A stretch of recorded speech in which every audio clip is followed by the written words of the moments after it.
story, Miss Tubman. Oh yes, you spent the first 25 years of your life as a slave in Maryland. What did you do there?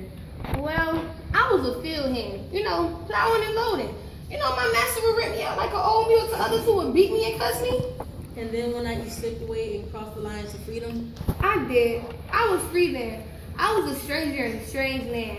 I had went to the land of freedom, and I was free, and my family should be free too. My mother, my father, my brother, my sisters, and my friends. They should have been free. You know what? I'm going to make a life in the North, and with God helping me, of course. I told him I'm going to hold on to him steady. I know he'll see me through. So you started back going south. Well, I started working up north in Philadelphia, in hotels.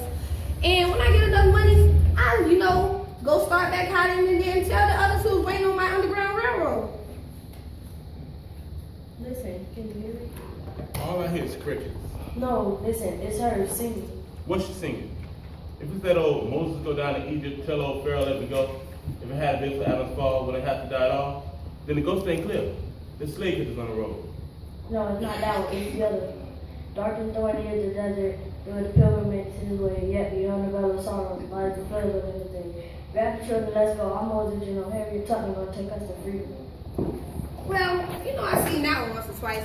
Me and the slaves, we usually start on Saturdays, so they couldn't get our escape in the papers on Sundays. Plus, we get a head start on the slave catchers. They can't just disband dinner. There's 12,000 dollars that goes to the man that brings in Harriet Tubman. They call her Moses. Dead or alive, dead, find me. I went back down south. 19 times. And I used to, there's always had this saying. There's two things I have a right to, death or liberty. And I mean to have one or the other. When the time comes, God will let them take me away, but I'm going to fight for my liberty no matter what. What was your escape like? We mostly hide out in the woods and swamp. Sometimes we see those white slave catchers taking up advertising inside on the fence of the tree. And then how we learned, because we was the fools and they was the wise men. But we wasn't fools enough to go on the high road in broad daylight. We traveled that night, slept, we traveled that night, slept in cellars of good people, blacks and whites.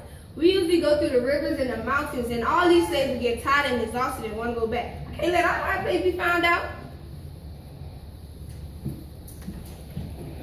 I'm done, finished. We'll never make it. Master wasn't so bad. He was gonna let me work at his house and drop his carry. I'm going back. I don't want no more of this freedom. They say dead man never tell no tale. I tell you, go back north, but I got one thing to do. Death or liberty. I mean to have one or the other. Can't let our hiding place be found out. These slaves can't let these people find my hiding places.